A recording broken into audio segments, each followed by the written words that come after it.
Então, vamos retomar, né, o que nós tínhamos feito a última vez, no nosso encontro número 13, né? Hoje nós temos o encontro 14, e agora finalmente a gente está pronto para começar a trabalhar as relações de dispersão. Queria só chamar a atenção para uma mudança que eu fiz em relação ao encontro anterior. Eu tinha colocado 1 sobre C2 aqui na frente de D, porque em algum momento, em um certo momento, eu tomei a equação de Gauss e multipliquei toda ela com C2, porque não é bom. Por que não é bom? Porque isso dava um fator de 1 sobre C2 aqui que não aparecia aqui. Então, o que eu fiz foi tirar o C2, quer dizer, recolocar o 1 sobre C2.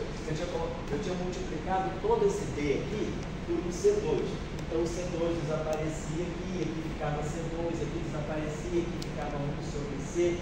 Então eu vou manter o C2, não vou multiplicar o Gauss elétrico por C2. Por quê? Porque isso me garante que o próprio D que está aparecendo no Gauss elétrico é o D que está aparecendo dentro da massa. Porque antes tinha 1 sobre C2 aqui, porque eu tinha fatorado aquele 1 sobre C2. Então, para ficar tudo perfeito na notação padrão, o nosso D, então, é aquele D ali, e o nosso H é esse H.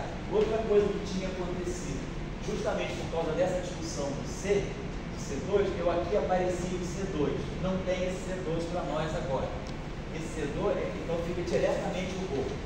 E aí a gente pode observar o seguinte, no caso de Maxwell, nós estamos botando lá embaixo, C1 sobre C2 é exatamente o epsilon zero. C1 sobre C2 é o epsilon zero. Então, o epsilon zero que vai aparecer aqui, quando eu colocar em função do campo elétrico, ele vai ficar rho sobre o epsilon zero. Então, fica tudo certinho. E aqui é a mesma coisa. Eu tinha colocado um Mi0J na aula anterior. Não tem esse Mi0. O Mi0 já está englobado aqui no C1. C1 é 1 sobre Mi0. Então, se eu substituir o H aqui por 1 sobre Mi0, meu Mi0 vem para cá.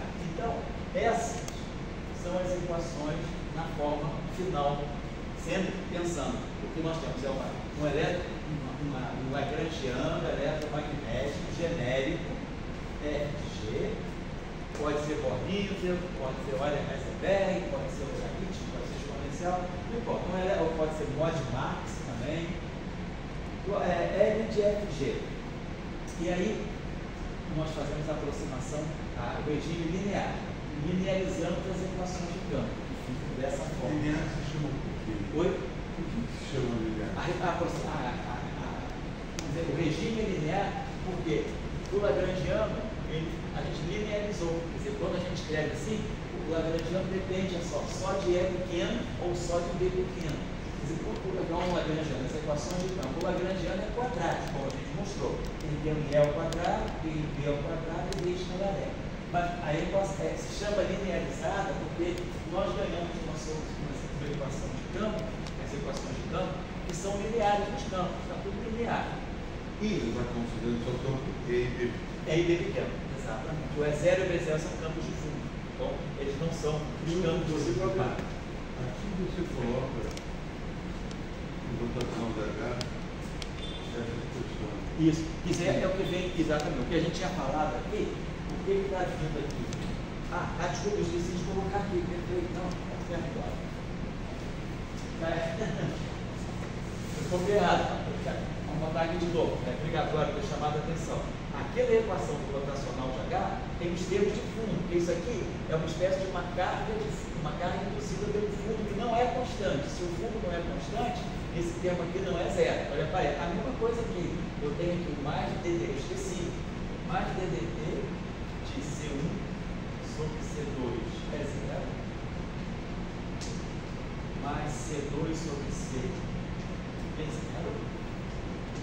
Ainda temos aqui o termo que vai ser mais o rotacional, tudo do fundo. Agora, do lado direito, é tudo dependente do fundo. Menos C1 é zero, mais C2 sobre C é zero. E mais, essa aqui é a corrente externa. Então, isso aqui é uma contribuição à corrente que vem da variação temporal dos campos de fundo. E aqui é uma contribuição à corrente que vem gerada por uma não homogeneidade dos campos de fundo. Aqui é um rotacional de B0 e E0, aqui é uma derivada temporal. E aqui sim, aqui é a corrente externa. Se eu tiver no vácuo, vamos estudar eletrodinâmica não linear no vácuo, então o J é 0 e o Rho é 0. Mas, se o fundo não for constante, vai aparecer essa espécie aqui de uma carga efetiva que é gerada do lado direito dessa equação, e aqui duas contribuições para a corrente efetiva, uma corrente que vem da dependência temporal e uma corrente que vem da não homogeneidade dos campos de fundo. É isso que eu estou querendo chamar a atenção. Então, Tchau, por favor, se você puder focalizar esse quadro aqui, para ficar, então, essa é a nossa. Obrigado por ter chamado a atenção da minha folha. Esqueci de colocar aqui. Então, agora, se tivermos correntes externas e cargas externas, aparece esse ponto. Bom, então, esse é o caso geral. Então, só para ter uma ideia, né, a gente pode tirar. Então, o tensor, como a gente falou da outra vez, né, a gente pode ler a partir desse D, nós podemos escrever esse DI como sendo uma permissividade, né, um tensor de permissividade,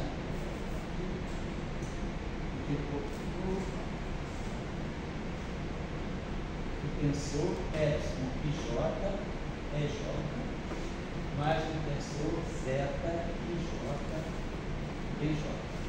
Então aqui nós temos essa novidade, né? O deslocamento elétrico, ele agora não fica só em função dos campos elétricos, mas fica em função também dos campos magnéticos. Então essa é uma característica bem marcante, né, desses meios não lineares. E o vácuo está se comportando como meio não linear. E o H também eu posso escrever dessa forma. O I é menos 1 IJ BJ mais um Psi IJ EJ. Então a mesma coisa, esse vetor, né? O vetor campo magnético aqui, que não é o fluxo magnético, é o campo magnético, ele vai depender do fluxo magnético, né? Vamos dizer assim, do EJ, do campo elétrico. Então nós temos esses tensores novos aqui. E o que nós temos observado sobre esses tensores novos aqui é que, por exemplo, então, quem vai ser o epsilon? O epsilon J, ele vem desse, é tudo que está na frente do E. Então, aqui está na frente do E, do E, do E. Então, isso aqui tudo contribui para o epsilon. E a segunda linha aqui é o que contribui para o zeta, porque é o que está sendo coeficiente, que é a matriz que multiplica o B. B. Então, a gente pode ler o nosso epsilon J a partir daqui, e o nosso zeta J, vamos observar aqui o seguinte, ele tem esse termo aqui, que seria E0I, B0J. B0I, B0J, mas com coeficientes diferentes. Então, nós temos visto o seguinte, se o campo elétrico de fundo, se eu tiver um campo elétrico de fundo nulo, eu só tenho fundo magnético. Se eu tiver só fundo magnético, esse termo contribui, se não tiver fundo elétrico, esse termo morre. Se não tiver fundo elétrico, esse termo morre, esse também. Então, o único termo que contribui para o zeta, no caso de só ter campo magnético externo, só ter B0, é esse termo aqui, porque esse termo terminal, o delta J. Isso aqui vai ser o delta J, BJ. Isso aqui é E0I, B0J, BJ. B0I, E0J, BJ. E0I, E0J, BJ, aí aqui, B0I, B0J, BJ. Então, a mesma coisa vai acontecer aqui em cima, né, com aqui embaixo com o Psi. O Psi também, se um dos campos de fundo for nulo, ele fica simétrico. Então, o que nós temos a dizer sempre é o seguinte, o epsilon J é sempre igual ao epsilon Ji. A matriz π menos 1 do J ela também é sempre simétrica, ou seja, a permeabilidade é simétrica. Se o inverso da matriz é simétrica, porque a matriz original é simétrica. Agora, o zeta IJ e o Psi IJ, eles não têm simetria definida, a não ser que um dos campos de fundo seja zero. Se o campo de fundo, vamos ver agora, se o campo magnético de fundo for zero, então, esse termo é zero, esse termo é zero, esse termo é zero. Só vai contribuir esse termo aqui, que é 0 e é 0 J.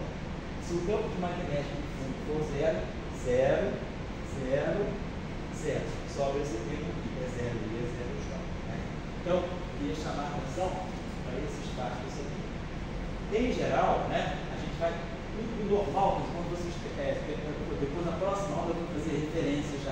sobre essas coisas, em referência a trabalhos que a gente fez, que podem ser usados como assim, exercício para quem quiser se desenvolver um pouquinho mais nessa discussão dos eletromagnetismos não lineares. E em geral, se considera campo magnético de fundo constante e o campo elétrico de fundo zero. Em geral, a gente toma. Por que campo? Porque se a aplicação é feita, por exemplo, em astrofísica, as estruturas astrofísicas, magnetares, estrelas de nêutron e outras estrelas, elas têm campo magnético intenso, mas não têm campo elétrico efetivo, porque a estrutura é neutra, mas elas têm campo magnético, como o caso da Terra, que ela tem campo magnético, o Sol tem campo magnético, as galáxias têm campo magnético, e elas têm, mas as estrelas podem ter campos magnéticos muito intensos. Então, uma magnetar, ela pode ter campos magnéticos até na faixa de 10 a 16 Tesla, são praticamente 10 a 12 Tesla, são 10 a 16 Gauss, né? Então, elas podem ser campos muito intensos. E a gente também produz no LHC, por exemplo, eu tinha falado isso aqui numa aula, né? E no HIC, né? Que é o Heavy Ion Collider, né? Podem produzir campos magnéticos intensos até na faixa de 10 a 16 Tesla. Campos magnéticos. Então, em geral, a gente considera campo magnético de fundo. Então, vou fazer o seguinte exercício agora, para a gente ver alguma coisa concreta, simples, mas concreta. Com todo esse desenvolvimento aqui, o que fica agora são possíveis situações diferentes. A situação, Tchau, depois você pode colocar esse quadro, por favor. Então, para lembrar aos nossos colegas, né, quem é o vetor B e quem é o vetor H. Eu estou insistindo, se alguém precisar das notas, assim, que eu tenho aqui, eu passo para vocês. Para quem precisar, eu passo, não tem problema. É só porque às vezes copiando no quadro fica mais difícil a pessoa seguir, copiar, e as expressões são longas. O que nós vamos fazer agora? Vamos fazer o seguinte exercício, a seguinte situação. Vamos considerar uma situação padrão. Pode fazer uma pergunta aí. Eu acho que o eletromagnetismo é a teoria da carga elétrica. Sei. Isso a gente aprende. Mas depois do eletromagnetismo, a carga elétrica, qual tem pontos eletromagnéticos. A gente aprende. Qual é a questão do eletromagnetismo não linear? Eu acho que o eletromagnetismo não linear, qualquer um dele, ele inverte essa questão. Sei. Ele bota o campo eletromagnético como primeiro. Certo. Então, esses coeficientes EJ, isso aí que se escreveu, Eles dependem do campo. eles são sempre dependentes do campo. Isso, vamos fazer isso agora. Então, você começa a criar uma teoria onde a essência do campo eletromagnético não é a carga elétrica, aquela coisa que a gente aprende o seu índice de função. Isso. Tudo isso vai ser dependente do campo eletromagnético. Eu acho que esse é o espírito do eletromagnetismo. Eu acho que a gente tinha que chamar a atenção para o seguinte, isso é uma coisa importante, é o aspecto físico. O que significa o eletromagnetismo não linear? Né? Pois a gente sabe, o Maxwell, né, ele é linear. A essência da carga elétrica, da corrente elétrica, né, ou dos dipolos magnéticos, quais são as fontes de campo elétrico, quais são as fontes de campo magnético. Né? Então, esse eletromagnetismo que sai diretamente da carga e das correntes é o eletromagnetismo linear, são as equações de Maxwell. Por que esses eletromagnetismos não lineares se tornaram importantes? Porque, na verdade, o que está em jogo são efeitos quânticos. Né? Quando a gente considera, por exemplo, ou seja, e também, claro, uma limitação de campos. Né? Vamos dizer assim, toda teoria, né, física tem as suas limitações. Ela vai de uma certa escala até outra escala. Então, para o eletromagnetismo, a gente já tinha falado desses campos críticos. Né? Se a gente considerar aqueles campos que vão só o campo magnético crítico, né? M2, C2 sobre EH cortado, que é o campo magnético crítico na faixa de 10 a 9 Tesla. Campos magnéticos mais intensos do que esse e campos elétricos mais intensos do que o campo elétrico crítico também, que é na faixa de 10 a 17 volts por metro, então se a gente colocar campos elétricos em módulo, claro, muito maiores do que os campos críticos, e campos magnéticos também, bem maiores do que o campo magnético crítico, o eletromagnetismo já começa a apresentar uma estrutura efeitos não lineares. E também, se a gente considerar campos de altíssimas frequências, a gente já tem também que começar a pensar em correções das equações de Maxwell. Mas por quê? Por que a não linearidade, ela está revelando o que de novo essa não linearidade está revelando? Então, se a gente tiver, por exemplo, campos muito intensos, né? Lembrando então que o vácuo, né? Que a equação de Dirac, de Maxwell, ela é escrita primeiro no vácuo, e depois eu posso colocar cargas e correntes no vácuo. Aí a gente não tem mais o vácuo, tem o meio, né? Cargas e correntes. Quando a gente coloca campos magnéticos muito intensos, vamos lembrar então que existe o vácuo quântico, independentemente do eletromagnetismo, que foi desenvolvido no século XIX, o eletromagnetismo de Maxwell. No século XX, a gente se depara com a mecânica quântica, né? E depois com a mecânica quântica relativista, né? A partir de 1928, com a ideia do vácuo quântico. Então, o vácuo quântico, ele é aquele vácuo, né? Que é tudo menos vazio. É o vácuo que tem uma estrutura bem intensa, né? Uma densidade forte, partículas e antipartículas virtuais que se aniquilam, né? Então as partículas virtuais se aniquilam, geram fótons, esses fótons se reagrupam em partículas e antipartículas, de outros se aniquilam em fótons, e de novo produzem partículas e antipartículas. Então a gente tem esses fenômenos, né? Que estão virtuais, né? Fenômenos virtuais ligados à matéria e à antimatéria, que são sensíveis, né? Que se tornam sensíveis, ou melhor, não se tornam sensíveis, se tornam sentidos, se tornam importantes quando eu tenho um campo magnético muito intenso, um campo elétrico muito intenso, porque o campo elétrico e o campo magnético, eles vão trazer energia para o vácuo, vão dar energia para essas partículas virtuais. Lembrando aí da teoria de Dirac, do mar de Dirac, que eu tenho o mar com as partículas de energia negativa. Mas se eu jogar uma energia e os elétrons de energia negativa, eu criar um buraco e sair esse elétron for injetado e o mar fica com esse buraco aqui que se comporta como uma carga positiva, eu estou, no fundo, tirando, né, partículas do vácuo. Eu estou excitando partículas que estavam no vácuo e que agora elas vão começar, o campo elétrico vai sentir essa interação. Se o campo elétrico não é fraco, é baixo, né, como os campos elétricos visuais, né, no nosso dia a dia, ele não percebe a estrutura do vácuo. Mas quando eu pegar campos elétricos e campos magnéticos muito maiores do que os críticos, então esses campos eles já começam a, vamos dizer assim, a investigar, a sentir a estrutura microscópica do vácuo. E aí, por sentir a estrutura microscópica do vácuo, né, eles vão ver o vácuo efetivo, né, um meio efetivo que vai dar os efeitos não lineares.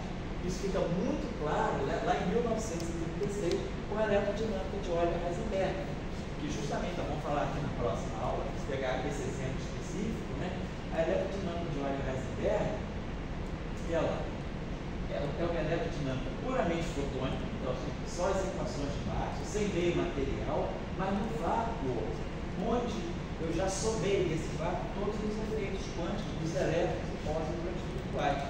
E é isso que dá uma eletrodinâmica não linear. Então, a não linearidade, ela está vindo por campos muito intensos, ou então campos com frequências muito altas, eles começam a excitar essas partículas virtuais do vácuo. Então, eles vão sentir a presença de partículas, ou seja, eles vão ver o vácuo não como vácuo, eles vão começar a sentir o vácuo quântico, e aí ele vai sentir o vácuo como meio com índice de refração diferente de 1. Então, o vácuo para ele não tem índice de refração igual a 1, porque ele está interagindo com essas cargas virtuais. E aí ele vê o vácuo, né, povoado de partículas e antipartículas. Então, a não linearidade, ela está refletindo isso que nós chamamos de polarização do vácuo. E outras teorias não lineares também, mas olha, Heisenberg deixa isso muito claro. Agora, eu vou mostrar também aqui, uma aula futura, daqui a pouco também, o efeito, quando a gente vai na QED, quando a gente estuda QED, eletrodinâmica quântica lá, a gente calcula um gráfico de Feynman loop, né, pode calcular loops mais altos, que é o chamado vácuo, é o diagrama de polarização do vácuo. Quando a gente que tem um cálculo explícito disso aqui. Eu vou trazer a expressão explícita da polarização do vácuo. Esse gráfico aqui, lembrando da QED, esse gráfico ele é infinito. Ele tem um problema, ele tem um aspecto da renormalização. Então esse gráfico aqui gera infinito. Mas a QED é uma teoria renormalizada. Então, o infinito gerado desse gráfico vai renormalizar o que a gente chama de função de onda do fóton. Ele vai, na verdade, se combinar também com a correção do vértice, né? Do vértice eletromagnético. Ou seja, quando eu fizer a renormalização da QED, o infinito desse gráfico e o infinito desse gráfico eles vão se cancelar. No final de tudo, esse gráfico aqui, ele é o que a gente diz, o infinito desse gráfico vai renormalizar a carga elétrica. Eu vou ter uma carga elétrica renormalizada, e vai ter esse gráfico, vai ter esse contratermo. Vamos ver isso aqui no curso de eletrodinâmica, né? Vamos ter esse termo aqui renormalizando a carga elétrica. Bom, mas o que eu estou querendo dizer? Esse gráfico aqui ele tem uma parte infinita que vai ser usada na renormalização, vai ser levado em conta no processo de renormalização, vai contribuir para a chamada função beta da QED, né? Que mostra que a QED não é uma teoria assim, não é asintoticamente livre, mas o que sai daqui é uma parte finita. E essa parte finita que está aqui, ela vai justamente gerar essa não linearidade. Então a gente vai ter termos de derivadas superiores. Quando eu considerar também gráficos desse tipo aqui, que é um gráfico típico da QED, que é o chamado espalhamento fóton-fóton, ou espalhamento de Broglie, esse gráfico aqui tem 4 fórmulas externas. Esse gráfico aqui não gera nenhuma renormalização, ele é finito. Porém, ele vai gerar o quê? Vai gerar 4 fórmulas em interação. Então, a não linearidade, ela está vindo desses processos em que as partículas que aparecem no núcleo são todas partículas virtuais, são elétrons e pósitrons virtuais. Então, somando o efeito dessas partículas virtuais, eu vou ter uma teoria que só trata de fótons. Então, eu vou ter, vou estar, na verdade, somando todos esses gráficos que tem só fótons externos. Então, isso vai me dar uma teoria não linear efetiva e o efeito do vácuo quântico está todo nesses núcleos quânticos aqui. Então, isso aqui é a polarização do vácuo, isso aqui é o efeito de espalhamento de 4 fótons. Então, tudo isso é que está somando para dar essa não linearidade. Então, a não linearidade que a gente está vendo é o efeito produzido pela estrutura quântica do vácuo a partir do momento em que campos muito intensos são aplicados ao vácuo. Então, se o campo elétrico é muito intenso, ele tem uma frequência muito alta, né? Essa frequência alta aqui seria comparada com o quê? Com a frequência associada à energia de repouso do elétron. A energia de repouso do elétron é ms2, H cortado ômega. Então, eu posso associar a massa de repouso do elétron a uma frequência típica, que vai ser a energia de repouso do elétron, 0,5 MeV, dividido por H cortado, né? Então, isso aqui é o quê? Isso é 0,5 MeV, né? Vou botar 0,5 MeV. Então, está na ordem de MeV, vamos pensar assim, está na ordem do MeV. O H cortado é 10, vamos pensar, 10 a menos 16 eletronvolts, 10 a menos 16, 10 a menos 22 MeVs segundo, né? 10 a menos 16 eletronvolts, 10 a menos 22. Então, isso aqui vai me dar no final do dia uma frequência na faixa de 10 a 22 Hz. 10 a 22 Hz são raios gama. Uma radiação muito maior do que o raio-x. O raio-x é na faixa de 10 a 18, 10 a 19. Então, isso aqui, essa frequência aqui é uma frequência já suficiente para produzir pares de elétrons pósitrons. Então, é isso que vai acontecer. Se o campo tiver uma frequência muito intensa, o campo é um campo frequência muito na região do raio gama, gama intenso, ou se são campos elétricos também com amplitudes, né, muito altas, campos elétricos muito intensos, a gente sabe que a energia, a densidade de energia do campo é proporcional, né, ao quadrado dos campos. Então, se eu tiver campos elétricos, campos magnéticos muito intensos, eu estou cedendo muita energia. Se eu estou cedendo muita energia ao vácuo, esses campos estão chegando, estão trazendo muita energia para o vácuo, eles vão ter a capacidade de perceber a estrutura microscópica do vácuo.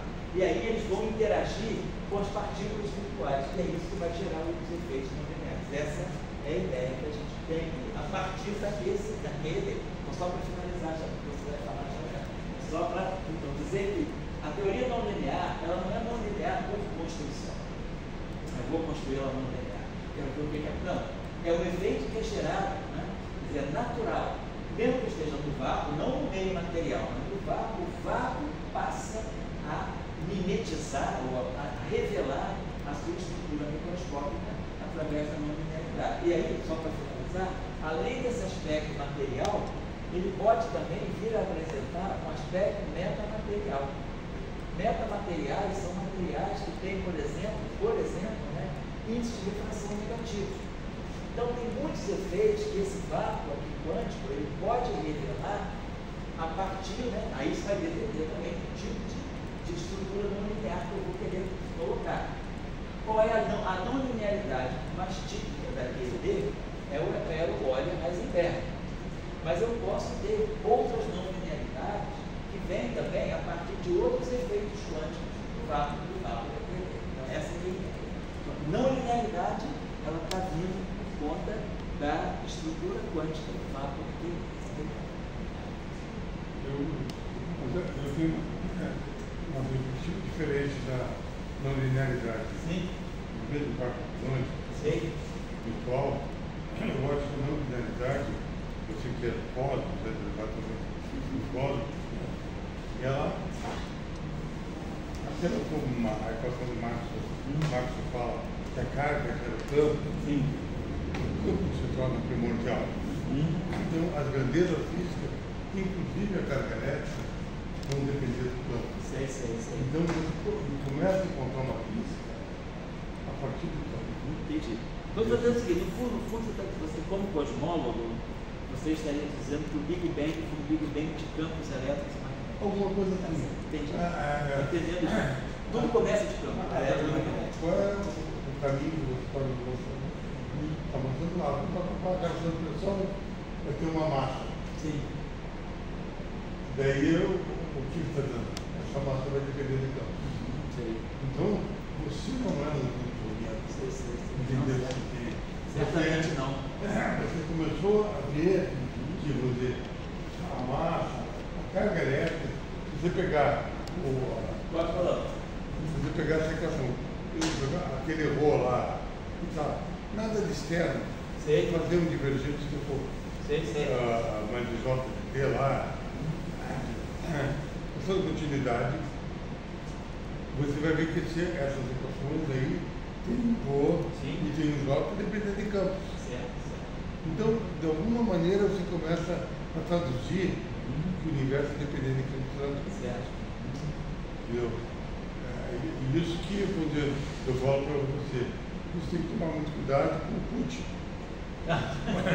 Porque o pessoal lá, essas guerras eletrônicas, é tudo eletromagnético.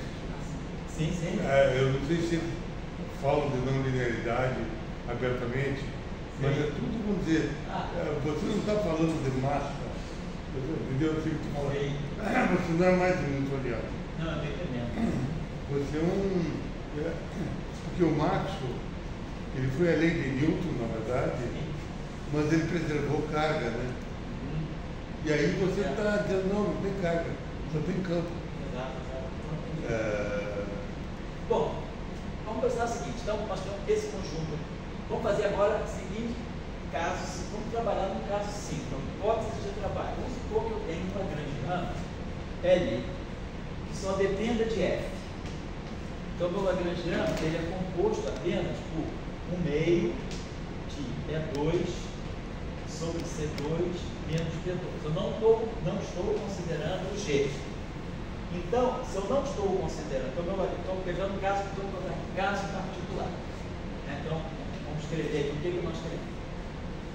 Situação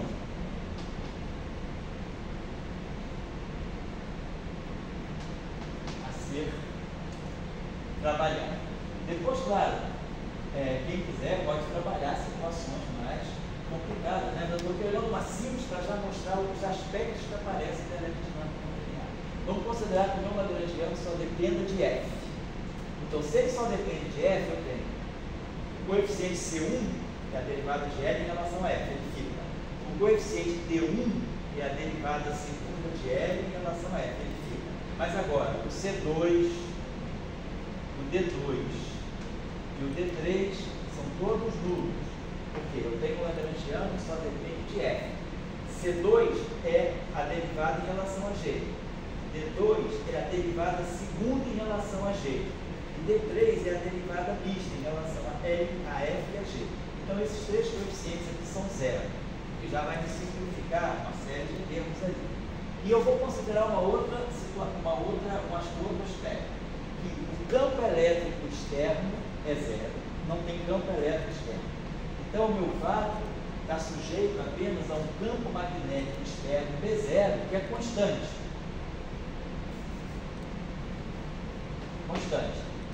Ou seja, ele não depende do tempo e vou considerar ele homogêneo. Então, ele não tem nem derivada temporal, nem derivada espacial. Isso significa o quê? Isso significa que então, se o campo magnético externo é constante, os coeficientes C1 e D1 são constantes, eles são derivadas do lagrangiano em relação a F, mas calculado no fundo. O fundo é constante. Então, se o fundo, seja elétrico ou magnético, for constante, esse termo não tem. E a mesma coisa. Tudo é constante. Então, o campo magnético e elétrico de fundo constante no tempo, campo elétrico de fundo e magnético de fundo homogêneo no tempo. Eu não tenho correntes externas nem cargas externas, como vai. Então, as equações vão ficar assim. Divergência de D igual a zero. Rotacional de E, dVt, e o rotacional de H igual a derivada temporal do tempo. Tudo D. Então, tá bom. Então, as duas equações ficariam essas equações não linearizadas. A equação da eletrodinâmica não linear, porém, no regime linearizado. E lembrando que C1 fica. Agora, esse termo aqui é zero, porque eu não tenho campo elétrico externo. Isso aqui vai embora. Campo magnético externo fica. E o D2 fica, porque isso aqui é a derivada segunda em relação a F. Esse termo aqui é zero, porque o E0 é zero. E esse termo é zero, porque o E0 é zero. De novo aqui. O C2 é zero, porque o C2 é a derivada do L em relação a G. Então, esse termo não vai ter. Zero, porque eu não tenho campo elétrico externo. Zero, porque eu não tenho campo elétrico externo. Zero, porque eu não tenho campo elétrico externo. E esse aqui é zero, porque o D3 é a derivada segunda de L em relação a F e em relação a G. Mas como eu não tenho dependência de G, o coeficiente D3 é zero. Então, o meu D ficou muito simples. Então, nesse caso, né, então vamos lembrar, nós estamos trabalhando com L que depende só de F e o B0, o E0 de fundo, o campo elétrico de fundo é nulo, e o B0, o campo magnético de fundo, é constante no tempo, constante e homogêneo. Então, não tem nem derivada temporal, nem derivada espacial. E aí, por isso, meu D ficou isso aqui só. Meu D ficou C1 sobre C2 é. E sobrou o termino D0, mais D2 sobre C2, D0, D0.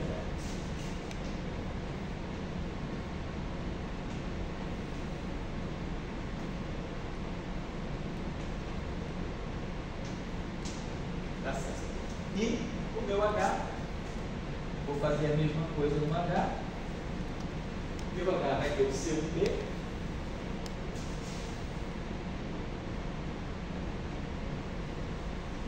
E aí aqui, menos D1, D0, D0B. D1 fica, porque o D1, peraí, D1, D1 não fica, D1 é a derivada segunda, peraí, C1, C2, peraí,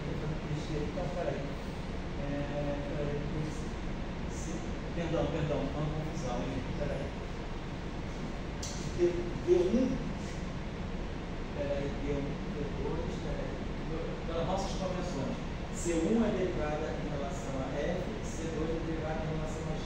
D1 é a derivada segunda em relação a F.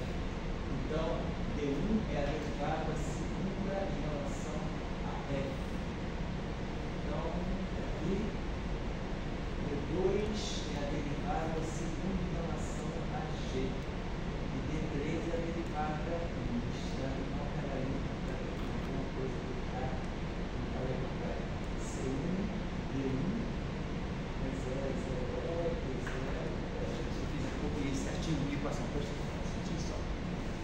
meu D1, no D2 sobre C2, D0, D0. Eu estou vendo assim, em convenção aqui. D2, exato, é a derivada segunda em relação a G. D1 é a derivada segunda em relação a F. Então, tá certo. Então, meu D tem D2, D2, D3, D1 é 0, D. Tinha impressão que era D1. Eu acho que tinha. Peraí, se não tem alguma coisa. Peraí.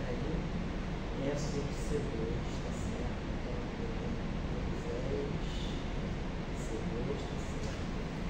Então, eu acho que tá legal. Deixa eu ver. Tá me faltando um termo aqui. Peraí, deixa eu ver se eu fiz besteira aqui. D2 que está aparecendo. D2, D3 é. Então, peraí, equação de Gauss. Essa mesmo. Peraí. Tudo certinho, copiei certinho. D é 0. D0, vai dar certo.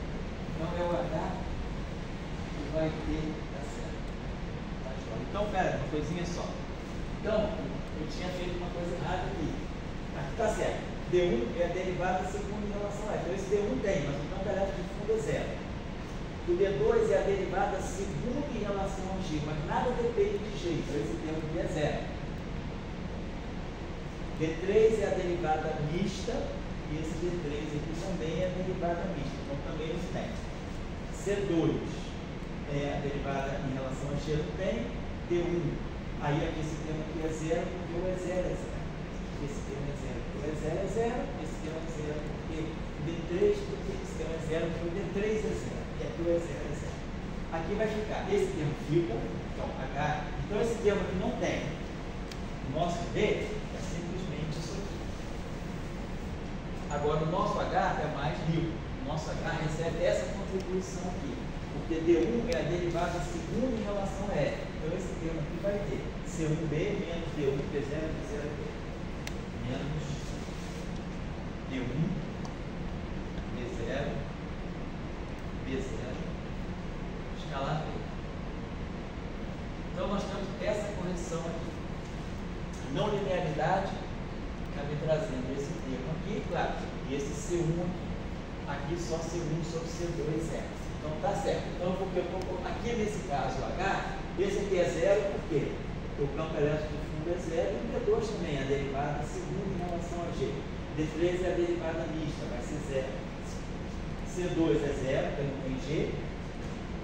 D1 fica, mas o é 0 é 0, então você vai embora. D2 é 0 por si só, D3 é 0, D3 é 0. Então, o que sobra do H vão ser esses dois termos aqui. Então, esses dois termos aqui sobram no H e no termo do E sobra o meu D fica sendo. Então, as equações básicas vão se simplificando. Vai ficar, no fundo, né? A divergência de E continua sendo 0, porque C1 é um coeficiente, né? Não vai ser 0. C1 é a derivada de F em relação a F tomada no fundo. Então, C1 é 0. Então, eu tenho divergência de E igual a 0. Aí vamos ter rotacional de E igual a menos dV/dt. Divergência de D igual a 0. E o rotacional de H, então vai ficar o seguinte, vai ficar C1 rotacional de B menos D1, aí esse D1 é constante, ele pode sair do rotacional. Aí vai ficar rotacional de B0 e B0B, menos D1 ou menos D1, rotacional de B0, B0B, igual a C1 sobre C2, derivada temporal do E.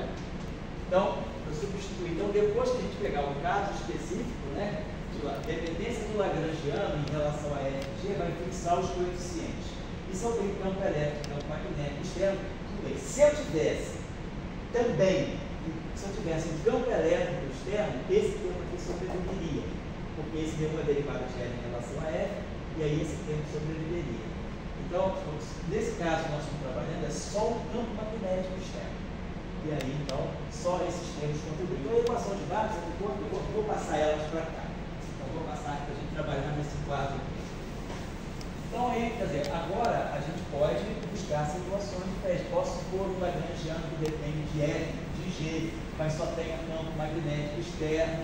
Então, essas situações agora pode se criar. Vamos pegar uma situação bem simples para a gente já ver os aspectos mais proeminentes, né? Que seria o quê?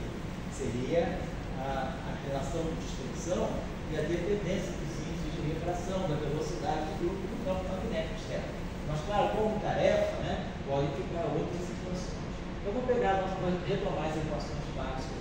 Então, vamos trabalhar com esse conjunto bem mais simplificado. Então, no regime linearizado, tudo só depende de primeira potência do campo. Divergente de E igual a zero, rotacional de E, dentro de B. Então, esse aqui é o campo propagante. O campo está propagando no meio, onde há um campo magnético externo.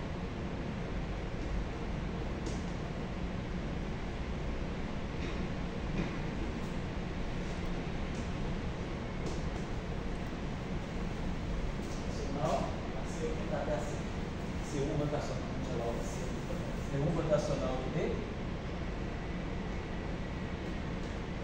E agora os coeficientes são constantes, porque o campo magnético é constante, o campo magnético é constante, menos D1 rotacional.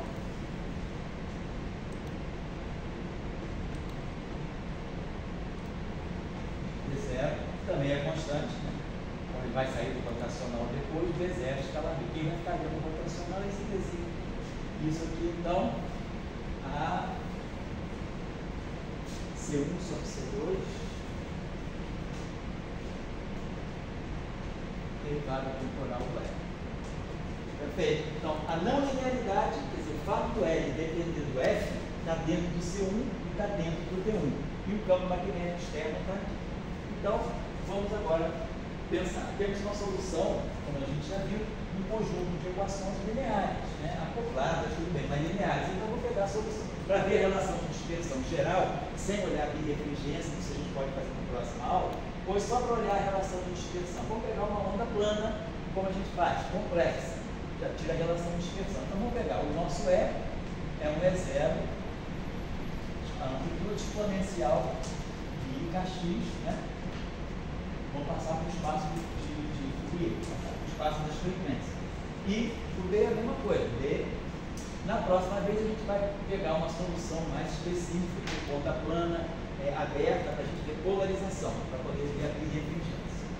B0, exponencial, então eu estou pegando a relação de dispersão genérica, sem levar em conta o estado de polarização. Então, ó, vamos para o espaço Fourier. Divergência de E igual a zero, K escalar, então assim, a equação aqui vai ficar K escalar é zero igual a zero.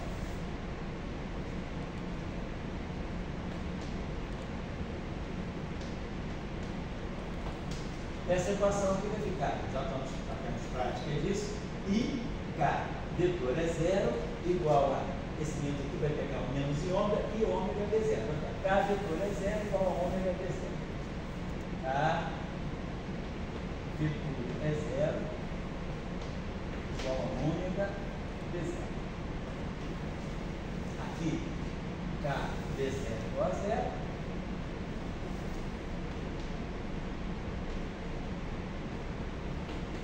E aqui vai ficar C1. Daí a gente vai produzir um I, K, vetorial B0. Aqui vai ficar menos D1.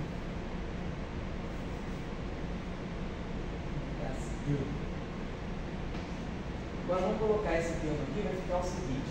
Esse rotacional aqui, vamos botar assim, vai ficar.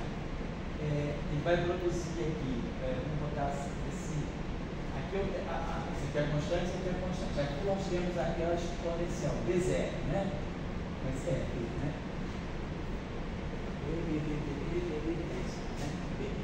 Então aqui a gente vai ter B0, vou botar aqui, vamos fazer isso aqui, vai ficar. Quando eu pegar esse rotacional, vai pegar o IK, vai produzir um IK menos D1, aí vai produzir um IK vetorial B0 B0, B0, escalar B0. Isso aqui igual, vai produzir menos I ômega, C1 sobre C2 é zero. Então é isso mesmo, né? Esse termo aqui eu poderia ler assim. Isso aqui é um rotacional. Então isso aqui é um epsilon I JK DJ o B0 I não, B0K e aí aqui eu vou ter um B0, será um B0L BR. Vamos passar assim. Então essa derivada aqui B0, fazer um produto escalar B0 índice L com esse B0L, né? Esse termo aqui. Então isso aqui é constante, sai daqui vai ficar epsilon IJK B0K. Assim. E aí esse B0L vai ficar aqui também, B0L, e aí a derivada J desse B0L vai ficar I KJ, então você está derivando em relação a J para pegar o I K índice J, B0L. Então isso no final do dia está dando a mesma coisa, está dando I, o IK. K vai ser o produto, que vai ser justamente isso aqui, vai ficar esse produto, ó, o epsilon JK rege o produto vetorial, vai ficar K, o J com o K, vai ficar K vetorial, esse B0 e esse produto escalar continua, é exatamente isso que vamos deixar assim. Então é a mesma coisa, porque na verdade esse rotacional ele vai atuar só nesse B0 aqui, vai produzir o I, IK, né? Vai pegar o IK que está nessa onda plana. Então, no caso rotacional, vai ficar o IK. E aí aqui fica só a amplitude. Se a gente quiser abrir consonante, no fundo dá a mesma coisa. Esse cara, JK, com esse cara, com esse J, está me dando justamente o produto vetorial de K por V0. Então, na verdade, a gente pode colocar assim. Isso aqui é um escalar, vai ficar K vetor B0, fica K vetor B0. Na verdade, fica assim. Esse vetor vezes esse produto escalar. B0 escalar B0. Então está saindo aqui. Fica esse produto vetorial. Isso aqui é K vetor B0, componente I. K vetor B0, componente I, então, caráter de vetor, e aqui o produto escalar B0 por B0. Então está. Bom, então, deixa eu apagar aqui. Então nós temos essas equações agora no espaço de Fourier. Bom, então agora a gente vai iterar. A gente está aqui, a gente está acostumado. Lembra do espaço de Fourier, a equação de Faraday-Lenz fixa o campo magnético em função do campo elétrico. Então eu vou substituir o campo magnético aqui pelo meu campo elétrico. É uma coisa a fazer. Ou eu poderia fazer o inverso, eu posso escrever o campo magnético em função do campo elétrico. Mas é mais fácil trazer esse campo magnético aqui no lugar do B0, eu vou colocar K vetor é 0 sobre ômega. Então aqui vai ficar K vetorial é 0 sobre ômega. Aí eu vou ganhar uma equação só com E0. E é dela que a gente vai ler a matriz que vai dar a relação de dispersão. Vamos escrever isso aqui direitinho lá. Então o primeiro termo ficou IC1 e então a gente tem I em todos os lugares. I. Eu já vou cancelar o I. Vai C1. Aí ficou K vetor é 0. K vetor é 0. K escalar é 0. Né? Quer dizer, quando a gente faz o produto triplo, né? Vetorial, ficou K vetorial é 0 sobre ômega. Certo? Então, isso aqui fica K vetorial K escalar é 0 menos K2 é 0. Tudo isso aqui sobre ômega. Então é esse o primeiro termo. Mas agora, K escalar é 0 é 0. Ó, lei de Gauss. K escalar é 0 é 0. Esse termo aqui já não tem. Então ficar C1 vai ficar menos C1 K2 sobre ômega é 0. Certo? Então, quando eu fiz esse produto misto aqui, né? Então, K escalar é 0, quer dizer, menos K2 sobre ômega é 0. Esse lugar de B0 eu coloquei isso aqui. Então o primeiro termo já está aqui. Vamos ver o segundo termo, né? Que ficou agora. Menos, o I saiu, então menos D1. E aí nós temos K vetorial B0.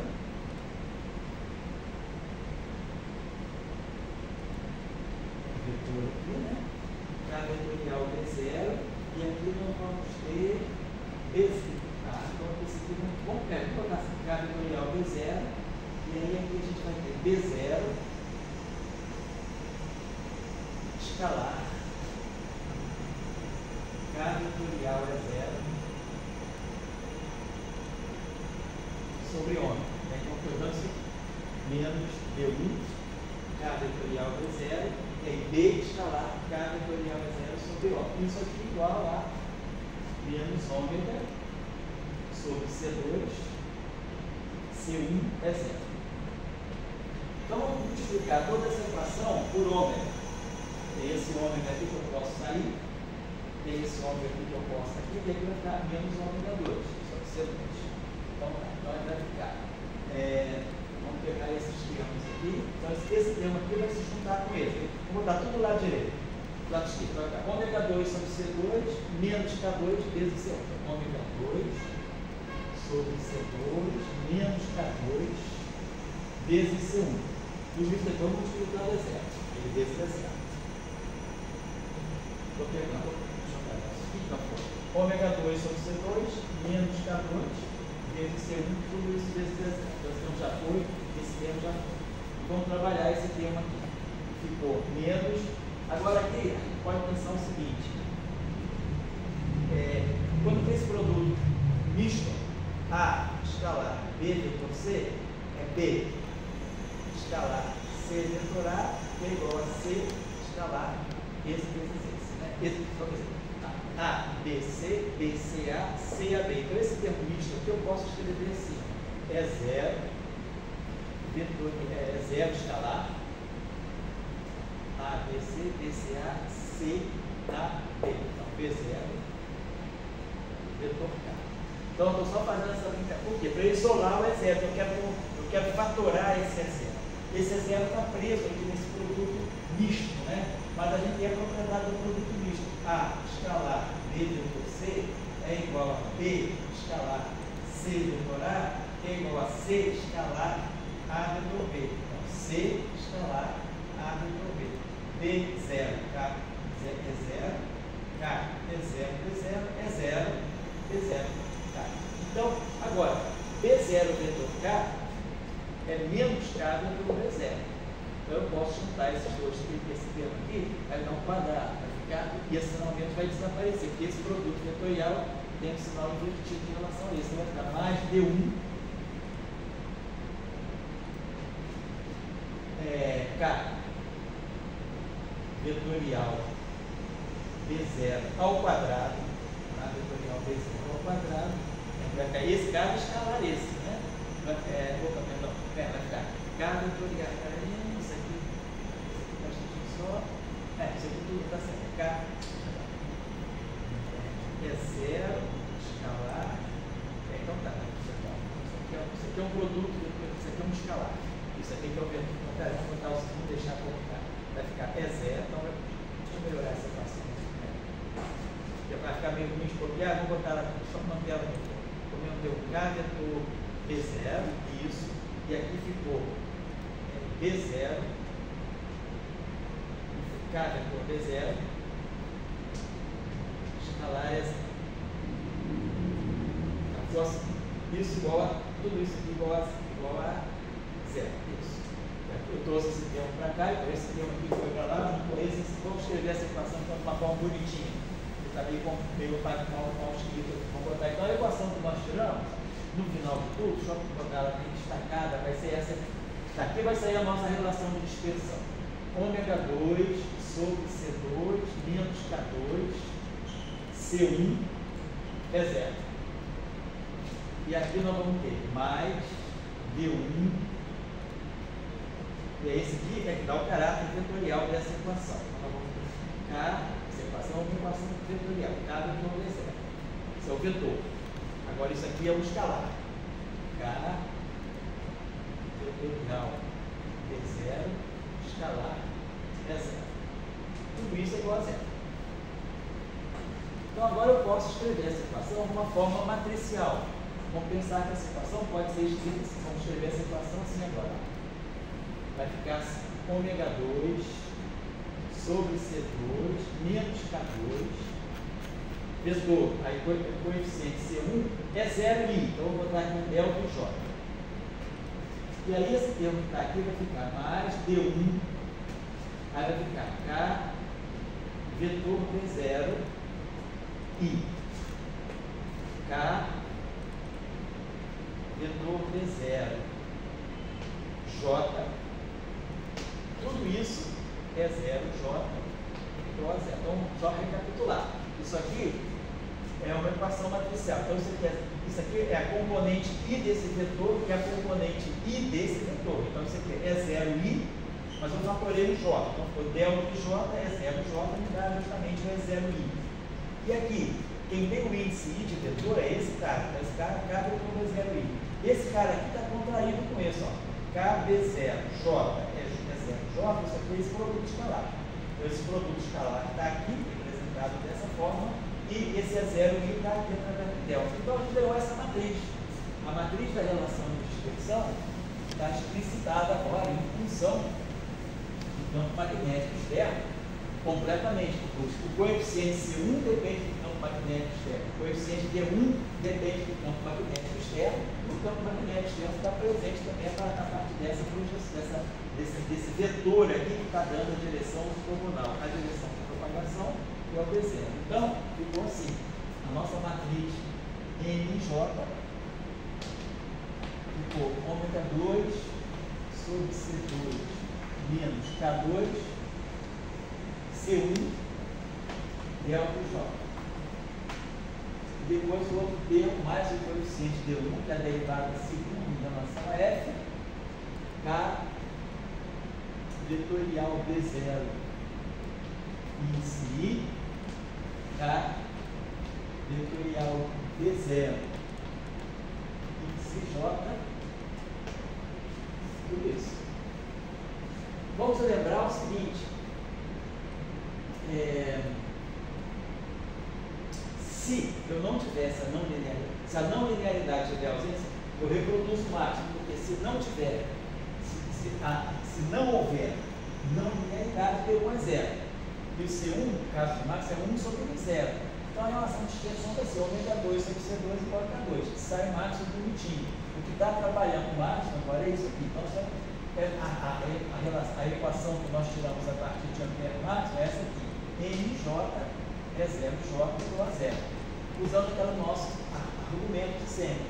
Essa amplitude é não nula por definição, eu tenho uma onda se propagando, então o determinante dessa matriz tem que ser zero. Então a gente vai precisar do determinante dessa matriz aí. E aí a gente tem aquelas expressões que eu já dei para vocês. Vou dar uma expressão bem mais poderosa, que é um determinante bem grande aqui, mas o determinante dessa matriz aqui, pode escrever aqui assim, isso aqui. C0, D0. Então, se eu tiver uma matriz com essa estrutura, lembrando, determinante de uma matriz que tenha essa estrutura aqui, A delta J mais D, o I, o J, nesse caso o nosso vetor U é K vetor B0.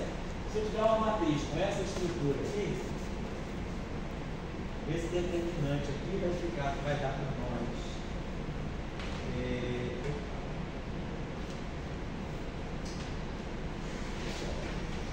esse determinante vai ser A e B, C, vai ficar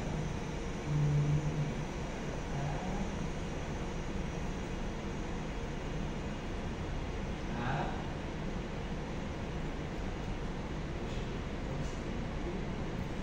bem esse ficar simplesmente isso aqui, A e multiplica A mais B2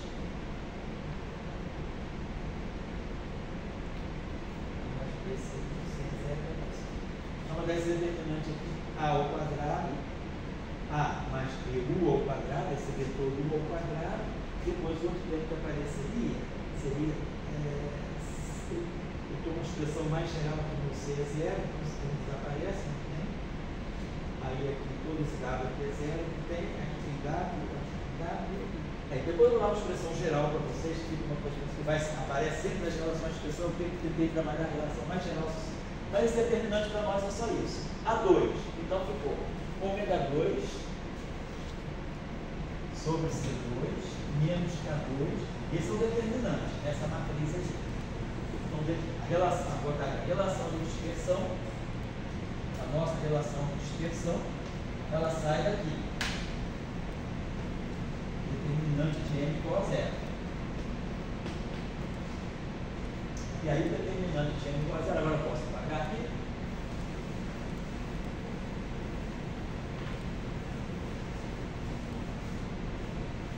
Determinante de M igual a zero vai ficar A ao quadrado, que é esse coeficiente aqui. Ômega 2 sobre C2 menos K2 C1 ao quadrado, C1 ao quadrado. Né? O coeficiente é o A. E aí depois, vezes A, que é ômega 2 sobre C2 menos K2 C1 A mais B D. No nosso caso, o B é o D1. Esse coeficiente aqui, né? Com essa estrutura aqui, o meu A é tudo isso aqui é o A. O meu B é o D1, faz o papel do B, e esse cara aqui faz o papel do U. Não é? A, o D é o D1, e esse aqui é o U só. Então vai aparecer U ao quadrado, vai aparecer esse vetor ao quadrado. K, vetor D0 ao quadrado. Isso tudo aqui igual a zero. Então essa é a nossa relação de extensão. A2, A mais B por 2.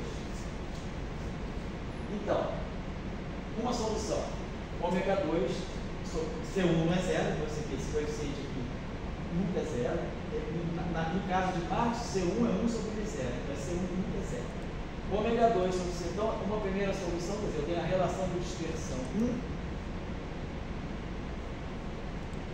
é ômega 2 sobre C2 igual a K2. Então eu tenho o módulo propagante que se propaga localmente com velocidade de fase. Aqui se a gente tirar ômega 2 sobre C2 é ômega igual a KC, velocidade de fase é K sobre ômega, né? Então a velocidade de fase igual a velocidade de grupo, que é igual a C. Né? A gente tira essa relação daqui, né? Ômega sobre K é igual a C, e a velocidade de grupo é a mesma coisa, é ômega de K. Agora, se for relação de dispersão, ela é mais rica. Nós vamos ter o seguinte, C1, então vamos ter ômega 2 sobre C2 menos K2, então vai ficar assim, C1 ômega 2 sobre C2 menos C1 K2. E aí agora mais D1 K vetorial D0 quadrado, vamos escrever assim, K vetorial D0 escalar K vetorial D0, vamos abrir isso aqui em termos dos vetores simples. Então isso aqui é K vetor D0 componente I, K vetor D0 componente I. Vamos botar isso aqui em termos do zero, vai ficar epsilon I JK, botar epsilon I MN KN V0 componente N. Isso aqui é esse cara aqui, a componente I desse vetor. E a componente I desse vetor vai ser epsilon I PQ K índice P V0 índice P. Estou abrindo esse produto vetorial, esse produto escalar entre dois produtos vetoriais. Agora eu vou contrair os F, epsilon IMN com F IPQ, é delta de MP delta de NQ menos delta de NQ delta de NP. Né? Então, MP, NQ, NQ, NQ. Isso aqui vezes KN, KP, E0N, B0N. E aí vai ficar, primeiro tempo, delta de NP. Então, quando ficar NP, isso vai ficar um K2. E o NQ vai ficar B0 ao quadrado. Aí agora esse cara aqui, NQ, vai ficar K escalar B0. B0 escalar K ao quadrado. Então, essa relação, deu isso aqui. Vai ficar K2 B0 ao quadrado, vai ficar esse D1 aqui, ele vai estar multiplicando B0 ao quadrado, K ao quadrado, menos B0 escalar K ao quadrado, menos B0 escalar K ao quadrado. Então aqui a gente está vendo a incidência de um ângulo. Está aparecendo o ângulo entre a direção de propagação da onda e o campo de fundo B0. Quando digo B0 é esse campo de fundo homogêneo que está aqui. Então se a onda estivesse propagando uma certa inclinação em relação a esse B0, esse ângulo vai aparecer aqui. Porque na verdade isso aqui o que é? B0 ao quadrado, K0 ao quadrado. Que é o K ao quadrado. Você quer B0 ao quadrado, K ao quadrado, cosseno ao quadrado desse ângulo. Então, na verdade, esse termo aqui, se eu quiser, eu posso escrever ele assim: B0 ao quadrado, K ao quadrado, e aí vai ficar 1 menos cosseno ao quadrado, vai ficar seno ao quadrado do ângulo entre o campo magnético de fundo e a direção de propagação da onda. Vai me dar esse ângulo de θ aqui. Né? Então, teria essa anisotropia. Então, a gente está vendo que a relação entre ômega e K tem um ângulo aqui que vai estar implícito aqui nesse produto escalar. A gente pode deixar assim. Então, a relação de dispersão é isso aqui. Então, isso aqui é igual a zero. Então, eu tiro o ômega 2 né, em função do K. Então, quer dizer, eu posso tirar o ômega em função do K. Então, tirar aqui. Então, vamos fazer o seguinte. Eu posso dividir. Vamos fazer o seguinte. Vamos deixar assim. Ômega, vamos dividir tudo por C1, dividido por C1, dividido por C1, porque o C1 é diferente de zero, e aqui vai ficar esse coeficiente B1 sobre C1. Então a gente vai ter o seguinte: ômega 2 sobre C2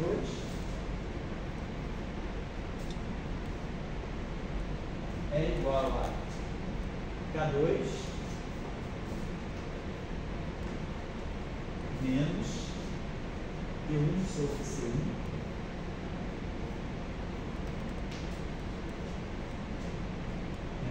B0, eu acho que é melhor deixar assim, eu vou deixar dessa forma. Deixa eu ver se eu vou deixar assim. B0 ao quadrado, K2 menos B0 escalar K ao quadrado. Então isso é o ômega 2 sobre C2. Então, claro, ômega vai ser mais ou menos, eu vou tirar ômega sobre C, então ômega sobre C vai ficar igual a raiz quadrada. Claro, eu poderia pensar assim, né? Mais ou menos raiz quadrada, mas a frequência positiva, né? Está falando que a frequência positiva é elevada em ômega t com a mesma vibração que é elevada em MC ômega t. Uma teoria quântica de campos, aí sim, a frequência positiva tem um sentido diferente da frequência negativa, mas aqui a gente está na teoria clássica de campos, quer dizer, um campo, uma propagação de uma onda com frequência positiva, por definição. Então eu poderia pensar aqui,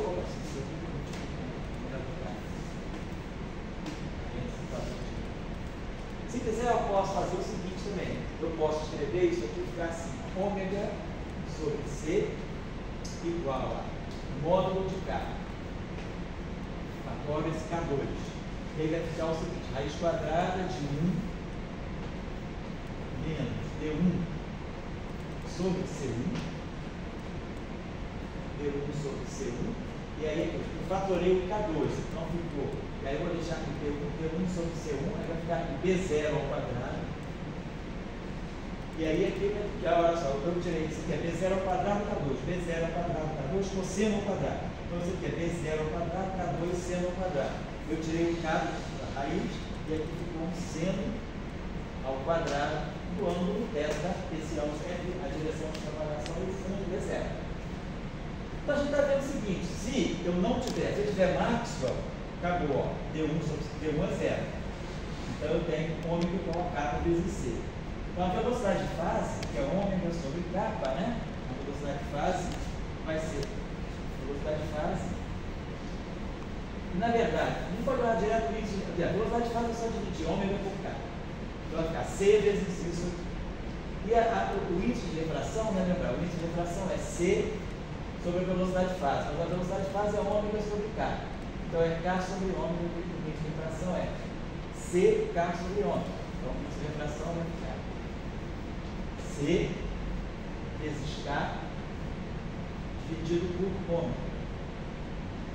que é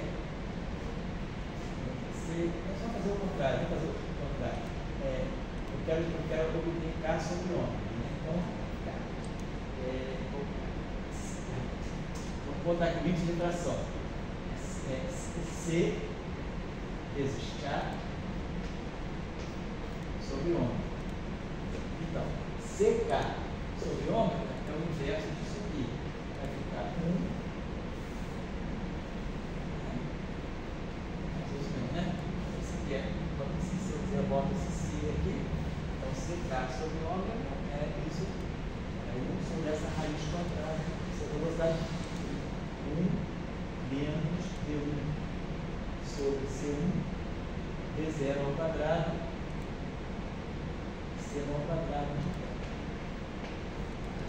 Então, a gente vê que o índice de refração está dependendo claramente do campo magnético externo.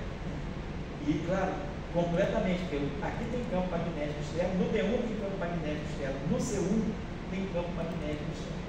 Então, é claro, essa razão aqui, se ela for negativa, esse denominador aqui, né, fica sendo menor do que 1. E aí eu vou ter um índice de refração maior do que 1, normalmente. Mas se o D1 for, se D1 e C1, isso aqui é positivo, isso aqui é positivo. Se D1 e C1 forem positivos, eu tenho 1 menos alguma coisa. Então tem várias possibilidades. Será que esse que está dentro da raiz é positivo ou é negativo? Então, se o que está dentro da raiz for negativo, significa que eu teria uma frequência, se essa raiz aqui, esse radicando, né, for negativo, eu tenho uma frequência imaginária. Se eu tenho uma frequência imaginária, essa onda ela não vai se propagar, ela vai atenuar. É elevado aí o ômega t, se eu tenho uma frequência imaginária, essa onda decai no tempo. É uma onda atenuada, né, uma espécie de um dicroísmo. Não é dicroísmo porque eu não estou falando da polarização, mas é uma onda atenuada. Ela é, assim, ela é blindada. Agora, se o D1 sobre C1 for positivo, for negativo, se isso for negativo, isso aqui vai ser sempre positivo, que é 1 menos, se isso aqui for negativo, isso aqui é positivo, isso é positivo, então isso aqui é sempre positivo, e aí eu vou ter um índice de refração, índice de refração maior que 1. Né? Mas pode acontecer desse D1 sobre C1 ser negativo, ser positivo, mas esse produto aqui é menor do que 1. Então essa raiz aqui continua sendo uma raiz de número real positivo. Mas eu vou ter 1 menos alguma coisa. Então o denominador é menor do que o numerador. E aí eu vou ter, o numerador é menor do que o denominador. Então eu vou ter, se D1 sobre C1 for positivo, né? Mas ainda garantir que isso aqui seja uma raiz de número positivo, eu vou ter N maior do que 1. Mas se o D1 sobre C1 for negativo, esse denominador aqui é 1 mais alguma coisa positiva. Então o denominador é maior do que o numerador, e o índice de refração. Então ficaria menor do que 1. Então seria uma situação também que poderia acontecer. Então vai depender da não linearidade. Eu tenho que ver quem é D1 e tem que ver se é 1. Quem é C1. Por exemplo, na próxima aula a gente vai fazer esse essa obra aqui para eletrodinâmica logarítmica. Por quê? Porque Kornfeld e Euler-Heisenberg, eles têm o G. Então eu preciso introduzir o G. Então na próxima aula a gente vai fazer esse exercício que a gente fez hoje para esse Lagrangiano que só depende de F. O Lagrangiano logarítmico, exponencial, Birnbaum depende só de F. Eu vou pegar algumas categorias de Lagrangiano que dependam só de F e aplicar esse caso aqui para ver a possibilidade, porque se o N é menor do que 1, eu estou transitando no meio, o índice de refração é menor do que o vácuo. Isso é um metamaterial, isso não é um mais material normal. Né? Agora, ainda posso ter índice de refração negativo, não é o caso. Aqui a gente pode ter um índice de refração complexo, porque a velocidade de fase seria complexa. Aí sim, isso daria um problema de eu ter uma atenuação. Só para finalizar, vou tirar só a velocidade de grupo, rapidinho. Então, a relação de extensão, eu estou trabalhando, né? Vamos botar aqui, vou deixar assim, ômega 2 sobre C2, e vamos tirar essa raiz. Vamos voltar para essa relação de extensão rotina. A gente tirar a velocidade de grupo. Mas para tirar a velocidade de grupo, né? Agora eu tenho uma isotropia, então eu não posso derivar ômega em relação. Então a velocidade de grupo não vai ser mais d ômega d módulo de K. Porque eu vou precisar tirar cada componente da velocidade de grupo, por causa da isotropia. Então vamos tirar a velocidade, vamos diferenciar essa relação. Vai ficar 2 ômega d ômega sobre C2. É igual. Vamos diferenciar o segundo. 2 módulo de K. Então isso aqui é KI e KI. Vamos botar assim, vai ficar 2 KI dKI. Eu estou pegando o módulo de K ao quadrado como sendo KI vezes KI. Então quando eu diferenciar vai ficar 2 KI dKI. Aí o segundo termo, menos a mesma coisa, vai ficar menos D1 sobre C1 B0 ao quadrado, KI dKI. E depois o último termo, mais D1 sobre C1. Aí eu vou diferenciar esse termo. Quando eu diferenciar esse termo, é menos fica mais D1 sobre C1 duas vezes, B0 escalar K. E aí a diferencial de B0 KI vai ficar B0 e dKI. Então vamos tirar a velocidade de fase de grupo agora. Vamos tirar o vetor velocidade de grupo, que é d ômega dKI. Então aí essa componente da velocidade de grupo vai ficar assim. Velocidade de grupo, componente I. Então vou botar o seguinte. É d ômega que eu vou dividir. D ômega, eu vou precisar tirar d ômega sobre dKI. E vamos cancelar esse 2 aqui, eu vou cancelar, esse 2 aqui, aqui vai ficar um meio, e aqui vai cancelar esse 2. E aí eu vou jogar, vai ficar então C2 sobre ômega, C2 sobre ômega. Onde ômega é aquela relação que a gente teve aqui. C2 sobre ômega e multiplico. Aí eu vou dividir d ômega dKI, já vai ser o VGI. Vai ficar aqui KI, que vai ser então K. Então a gente já pode até colocar em forma vetorial. Velocidade de vetor, velocidade de grupo, vai ser C2 sobre ômega, aí aqui vai ficar um K vetor. Aqui também vai ficar um K vetor, então vai ficar C2 sobre ômega, 1 menos, vai ficar assim. Então vai ficar assim, C2 sobre ômega é um fator global. E aí aqui vai ficar 1, que vem daqui, tá? Vou botar o K em evidência, já vai ficar 1 menos D1 sobre 2C1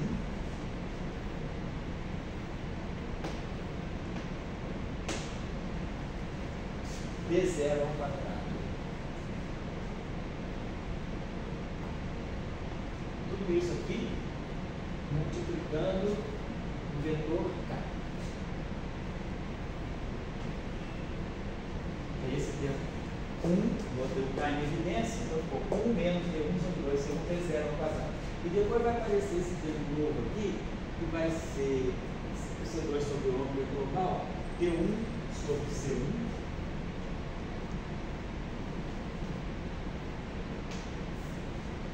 B0 escalar K.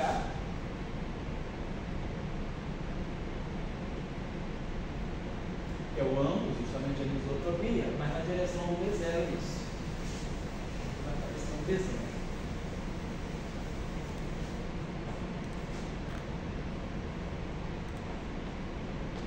Então a novidade, que já não é tão novidade para nós, porque a gente já estudou a eletrodinâmica anisotrópica, a novidade seria que agora a velocidade de grupo não está na direção de propagação da onda só, ela ganha uma componente ao longo da anisotropia. Então a velocidade de grupo ela vai ser, a onda está se propagando aqui no vetor K, e o campo B0 é esse aqui.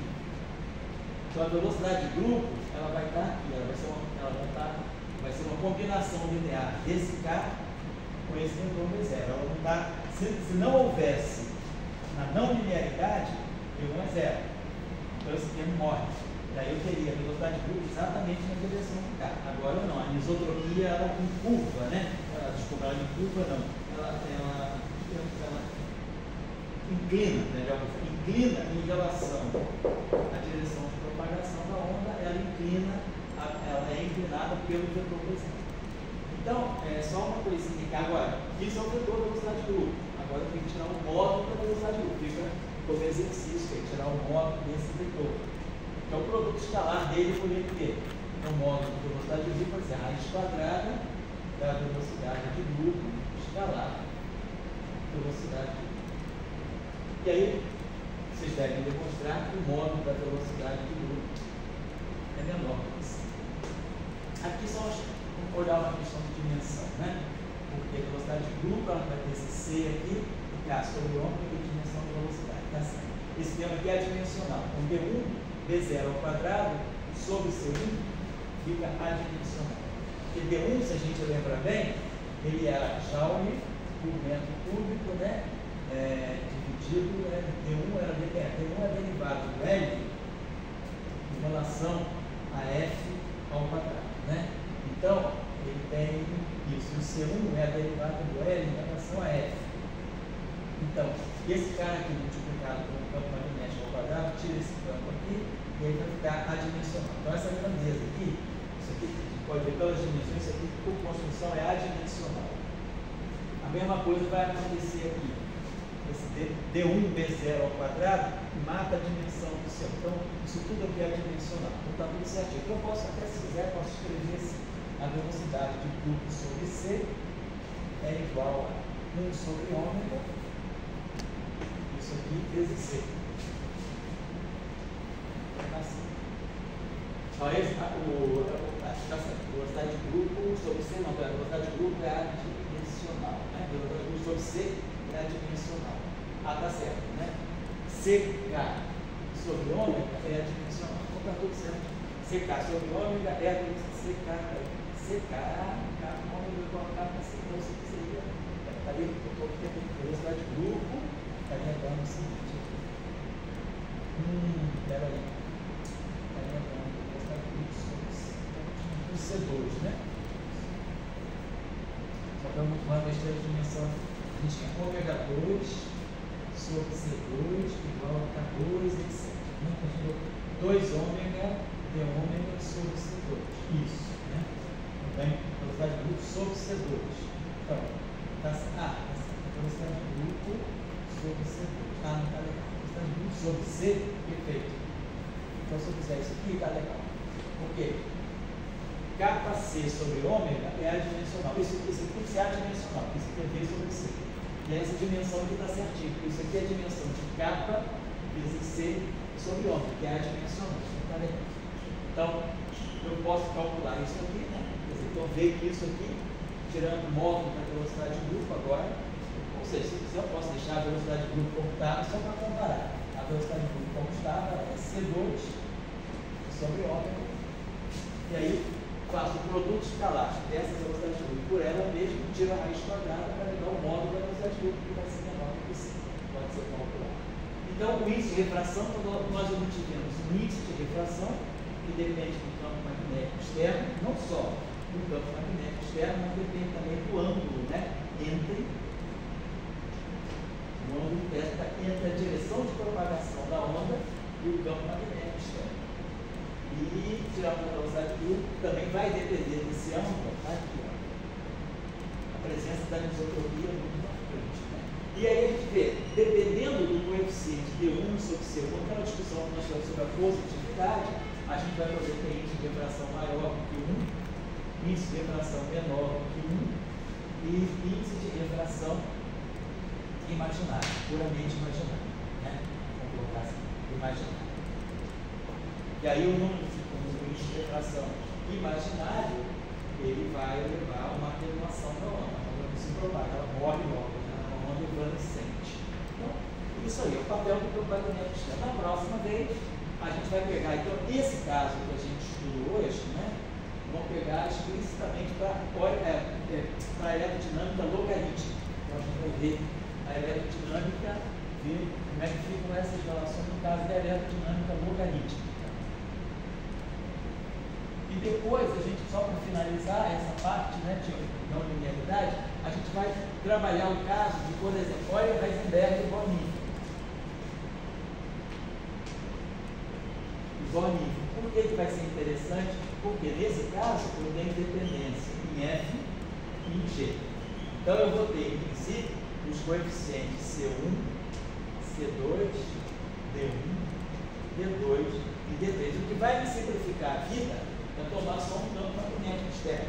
E aí eu vou zerar vários termos do vetor B e vou zerar vários termos do vetor H. Vai ficar simples, mais simples. Mas eu vou ter todos os coeficientes presentes. Então, eu vou ter muito mais possibilidades, né, de ter coisas assim, fenômenos interessantes. Então, isso que eu queria chamar a atenção. Então, basicamente, né, a gente depois fica como exercício, eu vou trazer algumas referências que a gente publicou, como fica o efeito Compton, por exemplo, né, com essa nova relação de dispersão fotônica, como fica o efeito Compton em presença de um campo magnético externo. Porque aí o campo magnético externo vai modificar a relação da dispersão do fóton. Então, a relação de dispersão do fóton não vai ser mais E igual a BC. Porque se a gente fizer aquela, só para finalizar mesmo, né? Se a gente fizer aquela analogia, né? Quer dizer, não analogia, a versão corpuscular da onda, então eu tenho aqui ômega 2 sobre C2. Ômega H cortado ômega é energia. Então, você vai ficar E2 sobre C2, né, basicamente, e pode multiplicar a relação. Vamos fazer o seguinte: a relação de dispersão disso aqui. C1, deixa eu colocar isso aqui. C1, ômega 2 sobre C2, menos C1, K2. Vamos dividir por C1. Vai ficar ômega 2 sobre C2, menos K2, mais D1 sobre C1, K, vetorial B0 ao quadrado, que a gente já viu o que é KD2, menos K escalar B ao quadrado, né? Só para fazer rapidinho. Isso aqui é igual a zero. Então, se eu passar agora para a versão corpuscular, só pensar H cortado, tudo para H cortado ao quadrado, ômega 2 é E2, E2 sobre C2. Aqui fica menos P2. Mas agora, olha a relação D1 sobre C1. Aí aqui eu vou ter P2, B0 ao quadrado, menos P escalar B0 ao quadrado, igual a zero. Então a relação de dispersão é, se não houver essa não linearidade, é E2 igual a P2, C2, que é o caso de forma de massa nula. Mas agora eu tenho E2 igual a isso aqui. E2 igual a P2C2 menos isso aqui vezes C2, menos C2, então, P2C2 menos C2, D1 sobre C1 vezes isso aqui. Então, eu tenho uma relação de dispersão agora entre energia e movimento, que é mais complicada. Então, se for fazer o efeito Compton, né, o que a gente faz? A gente pega o fóton que tem, vamos dizer assim, tem a partícula, o elétron, por exemplo, aqui em repouso, e depois eu vou ter a dispersão, eu vou ter o espalhamento Compton, né? Então, nós vamos ter esse cara para cá, por exemplo, e o elétron voando para cá, digamos assim. E aí eu vou ver qual é o ângulo, né, de espalhamento do fóton, o ângulo de deflexão do fóton após a colisão. Que é aquela expressão, aquela fórmula famosa do efeito cônico, né, que dá o cosseno do ângulo. Então, só que agora a relação de dispersão do fóton não é mais E igual a BC. A relação de dispersão do fóton, a relação entre energia e o momento do fóton, vai trazer o campo de fundo. E vai trazer o campo de fundo aqui desses coeficientes. Então, esse ângulo aqui vai depender também da presença do campo magnético externo. Então, a gente tem isso aí. Depois eu posso dar a referência desse trabalho lá no físico, só para uma questão de ilustração. Mas o que a gente quer chamar a atenção aqui são as relações de dispersão. Então, agora, a presença da não linearidade faz com que o campo magnético externo possa dar para nós essa riqueza toda de possibilidades, dependendo da forma do lagrangiano. Porque dependendo da forma do lagrangiano, eu vou ter o C1 e D1. E aí isso é que vai fixar muito os aspectos da relação de dispersão, certo? Então, a gente termina por aqui hoje, tchau. E aí a gente fica marcado no sábado.